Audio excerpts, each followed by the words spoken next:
रीना बहुत ही गरीब थी, लेकिन फिर भी वह अपने परिवार को खुश रखने की कोशिश करती थी। रीना के परिवार में उसका बेटा मोनू और उसका पति विक्रम रहा करते थे। विक्रम लगभग 5 महीने से बीमार था। डॉक्टर ने उसे कंप्लीट बेड रेस्ट के लिए कहा था, जिस कारण रीना को घर और बाहर दोनों का काम अकेले ही करना पड़ता था। रीना, बर्तन धोने के बाद मूंग दाल का हलवा बना देना। दरअसल वो मेरी बेटी अपने ससुराल से आ रही है और उसे मूंग दाल का हलवा बहुत पसंद है। अच्छा मालकिन, ठीक है, मैं बना दूंगी। रीना एक बंगले में नौकरानी का काम करती थी। हे भगवान, आज तो मुझे मोनू के स्कूल भी जाना था।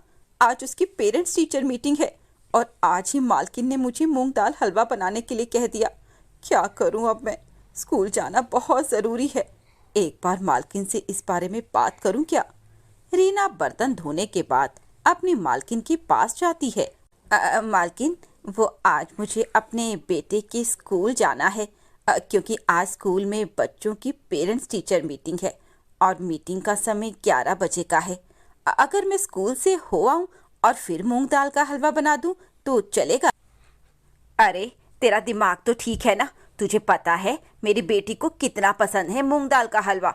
जैसे ही वे घर आएगी ना, वैसे ही उसको मूंग दाल का हलवा चाहिए। और मैं नहीं चाहती कि तेरी वजह से मेरी बेटी को हलवे का इंतजार करना पड़े। मालकिन, बस स्कूल में आधे घंटे का काम है, मैं जल्दी जल्दी वहां से आ जाऊंगी।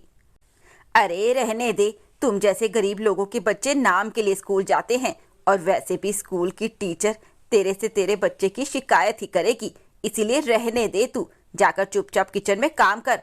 अगर तू यहाँ से गई तो आज की पगार काट लूंगी मैं। नहीं नहीं मालकिन, आप मेरी पगार मत काटना, मैं थोड़ा लेट स्कूल चली जाऊंगी। हाँ, अब आई ना लाइन पर। चल जा किचन में, जल्दी से मेरी बेटी के लिए मूंग दाल का हलवा बना दे। बहुत नाजों से पाला है मैंने अपनी बेटी को। आज तक कभी किसी चीज की कोई कमी नहीं होने दी मैंने उसे। बेचारी रीना मजबूरी में मूंग दाल हलवा बनाकर अपने बेटे के स्कूल जाती है। स्कूल जाने के बाद मोनू की टीचर रीना से कहती है, अच्छा तो आ गई आप। मैडम, मुझे आप एक बात बताइए, जब आप पेरेंट्स होकर पंक्चुअल नहीं हैं तो आपका बेटा कहाँ से समय पर आएगा, या फिर कैसे स्कूल का होमवर्क समय पर कर पाएगा? आप बताइए मुझे। माफ़ कर दीजिए टीचर, दरअसल बात यह है कि मुझे छुट्टी नहीं मिल रही थी, इसीलिए थोड़ा सा लेट हो गया। मैडम, अगर आप नहीं आ सकते थे तो आप मोनू के पापा को भेज देते स्कूल में। मैडम, अगर ऐसा हो सकता तो मैं ज़रूर भेज देती मोनू के पापा को, लेकिन वे 5 महीने से बेड रेस्ट पर हैं और मुझे घर और बाहर दोनों संभालना पड़ता है। मेरी मालकिन मुझे छुट्टी नहीं दे रही थी, इसीलिए मैं लेट हो गई। ओह सॉरी, बिना सोचे समझे मैंने आपको कितना कुछ सुना दिया। कोई बात नहीं टीचर, ये तो मेरी किस्मत है, इसलिए मुझे इतना सुनने को मिलता है। चलिए छोड़िए ये सारी बातें, मैं आपको बताना चाहती हूँ कि मोनू पढ़ने में बहुत अच्छा है। बस आपको मोनू के ऊपर थोड़ा ध्यान देना होगा। ये अपना होमवर्क समय से नहीं करता, बाकी पढ़ाई लिखाई में बहुत अच्छा है। थोड़ा सा ध्यान दीजिए बच्चे पर, ये बहुत आगे जाएगा। ऐसे ही शाम को रीना खाना बना रही थी, तभी मोनू अपनी माँ के पास आता है और बड़े ही प्यार से कहता है, मम्मा, आज खाने में क्या बना रही हो आप? बेटा, आज करेले की सब्जी बनी है। क्यों मम्मी, आप बार बार करेला ही क्यों बना देती हो? आपको तो पता है ना कि मुझे करेला बिल्कुल भी पसंद नहीं आता। आप मटर क्यों नहीं बनाती हो? मुझे मटर खाना बहुत अच्छा लगता है। कल आप मटर की सब्जी बनाओगी? अरे बेटा, तुझे मालूम है मटर बहुत महंगे बिक रहे हैं और अभी तो मेरी तनख्वाह भी नहीं आई। जिस दिन मेरी तनख्वाह आएगी ना, उस दिन मैं तेरे लिए मटर की सब्जी बनाऊंगी। अच्छा ठीक है माँ, आज मैं करेला ही खा लूंगा। मेरा बेटा कितना समझदार हो चुका है, फट से अपनी मम्मी की बात मान लेता है। तभी विक्रम रीना से कहता है, रीना, तुम चिंता मत करो। जब मैं ठीक हो जाऊंगा तब तुम्हें बाहर काम करने की जरूरत नहीं पड़ेगी। मैं अकेले ही सारी चीजें ठीक कर दूंगा। अरे आप चिंता क्यों करते हो, मैं हूं ना। और वैसे भी अब मुझे धीरे धीरे आदत हो चुकी है और मुझे अपने पूरे परिवार का ख्याल रखना बहुत अच्छा लगता है।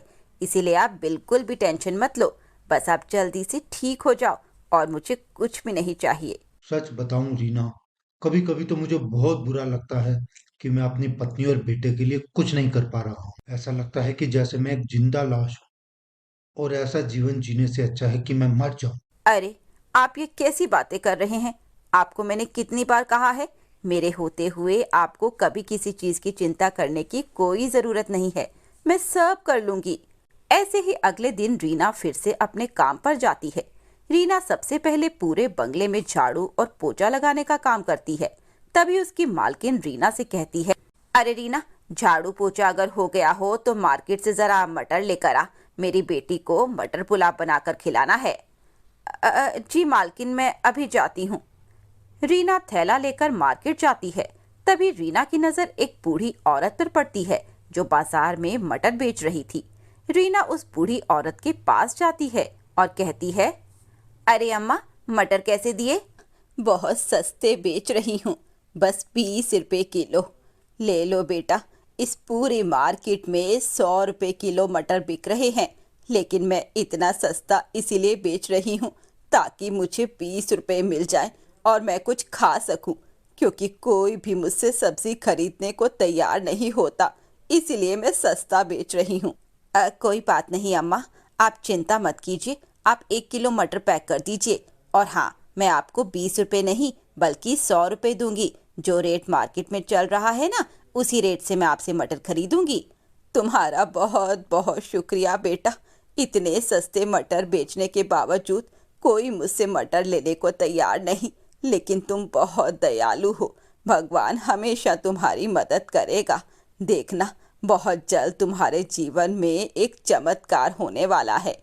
अम्मा, चमत्कार को तो पता नहीं, लेकिन आप अपना आशीर्वाद मुझे ज़रूर देना। मैं चाहती हूँ कि आप जैसे बड़े बुजुर्ग की दुआ मुझे लगे ताकि मेरे पति ठीक हो जाएं। हाँ बेटा, जल्द ही तुम्हारा पति ठीक हो जाएगा। वह बूढ़ी औरत रीना को 1 किलो मटर दे देती है। रीना वह मटर लेकर अपनी मालकिन के घर आ जाती है और रीना किचन में मटर छीलने लगती है। तभी वहां पर रीना की मालकिन आती है और मटर देखकर अजीब सा मुंह बनाकर कहती है, राम राम राम, ये कैसी मटर लेकर आ गई तू? अरे तेरा दिमाग तो ठीक है ना? भूल गई क्या? मेरे घर में ताजी ताजी और अच्छी सब्जियां आती हैं। हाँ तो मालकिन, ये मटर कितने अच्छे हैं, जरा आप इसे छूकर तो देखिए। अरे मुझे मत बता ये मटर कितने अच्छे हैं, इन्हें जाकर डस्टबिन में फेंक दे और बाजार से दूसरे मटर खरीद कर ला। क्या अपनी तरह मुझे भी गवार और गरीब समझा है? मालकिन, अगर आप बुरा ना माने तो एक बात कहूँ, ये मटर फेंकने से अच्छा आप मुझे दे दीजिए, मैं इसकी सब्जी बनाकर खा लूंगी। ठीक है, ले जाए अपने घर। रीना बाजार जाकर दूसरे मटर खरीद कर लाती है और उसे मटर से मालकिन की बेटी के लिए मटर पुलाव बनाकर तैयार कर देती है।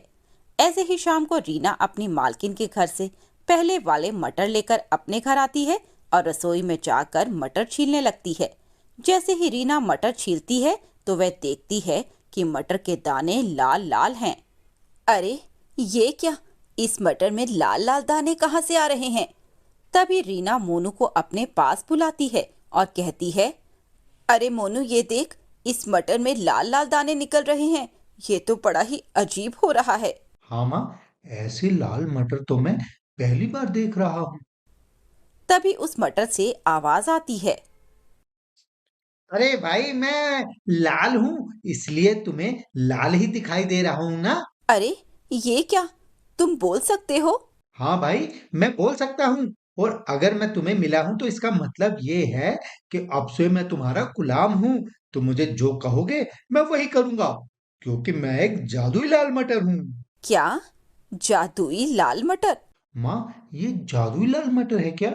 बड़े ही नादान हो तुम दोनों। अरे, मैं एक जादुई लाल मटर हूँ और अब से मैं तुम्हारा गुलाम हूँ। और मैं अपनी जादुई शक्तियों से तुम्हारी हर इच्छा पूरी करूंगा। कहीं ऐसा तो नहीं कि तुम हमारे साथ मजाक कर रहे हो?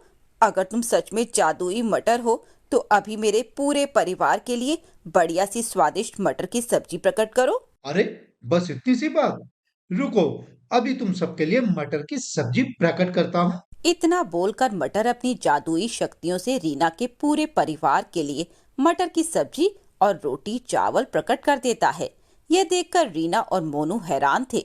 तभी रीना मटर से कहती है, मुझे यकीन हो गया कि तुम एक जादुई लाल मटर हो। अगर तुम सच में मेरी इच्छाओं को पूरा कर सकते हो तो भगवान के लिए मेरे पति को ठीक कर दो। हाँ रीना, मुझे यहाँ तुम्हारी मदद करने के लिए ही तो भेजा गया है और मैं तुम्हारी सभी इच्छाओं को पूरा कर सकता हूँ। इतना बोलकर जादुई लाल मटर रीना के पति को अपनी जादुई शक्तियों से ठीक कर देता है। ठीक होने के बाद विक्रम उठकर रीना और मोनू के पास आता है और कहता है, रीना, मोनू, देखो मैं ठीक हो गया। मैं अब अपने पैरों पर खड़ा हो सकता हूँ। यह चमत्कार कैसे हुआ रीना? सब कुछ जादुई लाल मटर के कारण हुआ है। उसने अपनी जादुई शक्तियों से आपको ठीक कर दिया। तुम्हारा बहुत बहुत शुक्रिया जादुई लाल मटर। तुम हमारे जीवन में एक नई रोशनी की किरण बनकर आए हो। तुम्हारा बहुत बहुत शुक्रिया जादुई लाल मटर। आज तुम्हारी वजह से ही मैं अपने पैरों पर खड़ा हो पाया हूँ, वरना लगभग 5 महीने से मैं बिस्तर पर ही पड़ा था। ऐसे ही अब रीना का पूरा परिवार हंसी खुशी जादुई लाल मटर के साथ अपने जीवन में आगे बढ़ता है। जादुई लाल मटर रीना और उसके पूरे परिवार की इच्छा अपनी जादुई शक्तियों से पूरा करता है। आलोकनाथ एक गरीब मजदूर था। वो प्रतिदिन कमाता और उसी से ही उसका घर चलता है। उसके परिवार में उसकी पत्नी, उसका 6 साल का बेटा रोहन और उसकी माँ थी। आलोकनाथ की माँ को पौधे लगाने का बहुत शौक था, इसीलिए वो छोटे छोटे टूटे हुए डब्बों या बर्तनों में पौधे लगाती थीं। उन्होंने अपना आंगन इसी तरह हरा भरा किया हुआ था। वो रोहन को भी अपने साथ उन पौधों की देखभाल के लिए लगा लेती। एक दिन आलोकनाथ की पत्नी कुछ खराब आलू कूड़े में फेंकने जा रही थी। अरे बहू, इन्हें कूड़े में मत डाल, यहाँ रख दे, मैं इनसे आलू उगा लूंगी। माँ, इतने सारे पौधे तो लगा रखे हैं, आलू के लिए जगह ही कहाँ बची है। बहू, जगह तो मैं खुद बना लूंगी, बस तुम इनको फेंको मत, वहां कोने में रख दो। शाम को मैं इन्हें कहीं न कहीं लगा दूंगी। उसकी पत्नी और आलू को वहीं पर रखकर काम में लग जाती है। शाम के समय आलोकनाथ की माँ रोहन के साथ मिलकर एक पुराना सा डब्बा बाहर से उठा लाती है। उसमें मिट्टी और थोड़ी खाद डालकर वो उन आलू को थोड़ी थोड़ी दूरी पर लगा देती है। दादी दादी, इनमें से पौधे कब निकलेंगे? रोहन बेटे, कितनी बार तुम्हें बताया है, जब हम कोई पौधा इस तरह बीज के साथ लगाते हैं ना, तो उसे उगने में बहुत समय लगता है। पहले बीज अंकुरित होते हैं, फिर उनमें से छोटी छोटी जड़ें निकलती हैं, फिर वो एक पौधे के रूप में मिट्टी से बाहर आता है। हाँ, जब वो मिट्टी से बाहर आएगा तो मैं उससे ढेर सारी बातें करूंगा। हाँ हाँ, क्यों नहीं, चल अब अंदर चल। रोहन को पेड़ पौधों से बहुत ही लगाव था। वो अपनी दादी के साथ कुछ न कुछ पेड़ पौधों में करता रहता था और उनसे बातें भी करता था। आलू लगे 1 हफ्ता हो चुका था, लेकिन अभी तक उसमें से पौधे बाहर नहीं आए थे। दादी, उन आलू में से पौधे बाहर नहीं आए, चलो हम उन्हें खोद कर देखते हैं कि जड़ें निकली हैं या नहीं। ओ मेरे बच्चे, तू कितना मासूम है रे। अगर हम उसे खोद कर देख लेंगे कि जड़ें निकली हैं या नहीं, तो वो जड़ें तो खराब हो जाएंगी, जो अभी निकलनी शुरू ही हो रही हैं। पेड़ पौधे लगाना आसान काम नहीं है, सब्र के साथ सब कुछ देखना पड़ता है, समझा? अभी वो दोनों बातें कर ही रहे थे कि आलोकनाथ अपना सर पकड़कर घर के अंदर दाखिल होता है। अरे क्या हुआ जी, सर में दर्द है क्या? हाँ, सर में बहुत दर्द है और बुखार जैसा भी लग रहा है। बहू, कोई दवाई रखी है बुखार की तो दे दे, नहीं तो डॉक्टर के पास ले जा। नहीं नहीं माँ, इसकी जरूरत नहीं है। मुझे लगता है मुझे सर दर्द की गोली खानी चाहिए, थोड़ी देर में आराम हो जाएगा। आलोकनाथ दर्द की गोली खाकर लेट जाता है। रोहन अपने छोटे छोटे हाथों से अपने बाबा का सर दबाने लगता है। रात को आलोकनाथ की तबीयत बहुत ज्यादा खराब हो जाती है। रात को ही उसकी पत्नी पड़ोसी की मदद से उसे डॉक्टर के पास लेकर जाती है। अभी तो वायरल फीवर जैसा लग रहा है, 2-4 दिनों में देखो, अगर बुखार उतर जाता है तो ठीक है, वरना मैं कुछ टेस्ट लिख कर दूंगा। डॉक्टर साहब, बुखार ही तो है, उतर जाएगा, बस आप अच्छी सी दवाई दे दीजिए। आलोकनाथ काफी बीमार हो जाता है। इस बीच रोहन और दादी को भी पौधे देखने का इतना ध्यान नहीं मिलता। लेकिन एक दिन रोहन जब आंगन में खेल रहा था तो उसकी नजर आलू के पौधों पर पड़ती है। अरे तुम बाहर आ गए हो। रुको रुको, मैं तुम्हारे अंदर थोड़ा सा पानी डाल देता हूँ। दादी कहती हैं पानी डालने से पौधे हरे भरे रहते हैं। रोहन अंदर जाता है और एक गिलास में पानी लाकर उन पौधों पर छिड़क देता है। तुम जल्दी से बड़े हो जाओ, फिर जब तुम्हारे ऊपर आलू लगेंगे तो मैं उन्हें तोड़ लूंगा और माँ उसकी सब्जी बना देगी। तभी आलू के पौधे जोर जोर से हंसने लगते हैं। तुम कितने प्यारे हो, भोले हो। तुम्हें तो ये भी नहीं पता कि हमारे आलू ऊपर नहीं लगते हैं, जड़ों में लगते हैं। अच्छा, जड़ों में लगते हैं? फिर तो मैं उन्हें देख नहीं पाऊंगा। अरे दुखी होने की जरूरत नहीं है, अभी तो आलू छोटे छोटे हैं। जब वो धीरे धीरे बड़े होंगे तो हम तुम्हें वो आलू दिखा देंगे। अच्छा तो ऐसी बात है, फिर तो मैं उनको जरूर देखूंगा। उधर आलोकनाथ की तबीयत खराब हो जाती है। डॉक्टर बताते हैं कि आलोकनाथ को मियादी बुखार हो गया है। अब सारा परिवार आलोकनाथ की देखभाल में लगा रहता है। इस बीच दादी ने पौधों में पानी देना नहीं छोड़ा, लेकिन अब वो ज्यादा समय पौधों को नहीं दे पाती थी। रोहन भी कई दिनों से पौधों से बातें करने नहीं गया था। फिर एक दिन वो पौधों के पास जाता है और आलू के पौधे से बात करने लगता है। क्या हुआ रोहन, तुम तो हमसे बात करने के लिए आते ही नहीं हो। मेरे बाबा की तबीयत बहुत खराब है, दादी बहुत परेशान रहती हैं और माँ तो छुप छुप कर रोती रहती है। ओहो, ये तो बहुत बुरा हुआ। लेकिन तुम चिंता मत करो, हम तुम्हारे दोस्त हैं और तुम्हारी चिंता हमारी चिंता है। तुम एक काम करो, हम में से एक पत्ता तोड़ लो और ले जाकर अपने बाबा के माथे पर रख दो और कहो जादुई आलू के पौधे मेरे बाबा को ठीक कर दो। फिर बाबा ठीक हो जाएंगे। हाँ हाँ, बिल्कुल ठीक हो जाएंगे। रोहन ऐसा ही करता है। वो एक पत्ता तोड़ता है और अंदर आकर आलोकनाथ के माथे पर रख कर बोलता है, जादुई आलू के पौधे मेरे बाबा को जल्दी से अच्छा कर दो। रोहन बेटा, ये तुम क्या कर रहे हो? बेटा, मैं ऐसे ठीक नहीं होऊंगा। दवाई खा लूंगा तो जल्दी अच्छा हो जाऊंगा। बाबा, आप इसी से ठीक हो जाओगे। हे जादुई आलू के पौधे, मेरे बाबा को जल्दी से अच्छा कर दो। तभी आलोकनाथ को अपने शरीर में थोड़ी सी सरसराहट महसूस होती है और वो महसूस करता है कि उसे बुखार नहीं है और उसका शरीर अंदर से मजबूत हो गया है। वो पलंग से उठकर बैठ जाता है। माँ, रोहन की माँ, देखो तो क्या चमत्कार हो गया है। मैं ठीक हो गया हूँ।